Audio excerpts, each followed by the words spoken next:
Bismillahirrahmanirrahim. Alhamdulillahirabbil wassalatu wassalamu ala asyrafil anbiya'i wal mursalin wa ala alihi washabihi ajmain. Amma ba'd. Assalamualaikum warahmatullahi taala wabarakatuh.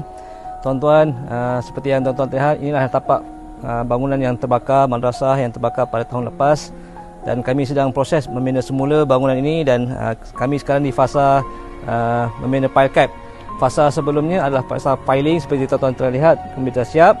So sekarang ni kalau tuan-tuan tengok, sekarang fasa pile cap kita akan buat fasa awal lah. Jadi kita tengah buat fasa yang kedua, fasa ketiga, dan insya-Allah proses mesti berjalan, dan kami perlukan dana daripada tuan-tuan untuk menyiapkan tapak binaan ini seberapa segera untuk kemudahan pengajian para pelajar di sini, dan juga pengajian umum. Bangunan ini sangat-sangat kami perlukan dibangun segera. Jadi kami mohon daripada tuan-tuan keluarkan sedikit infak tuan-tuan untuk bantu madrasah kami segi dana ataupun jualan wakaf. Boleh rujuk di scan di QR code di link yang disediakan. Jadi itu saja. Assalamualaikum warahmatullahi wabarakatuh.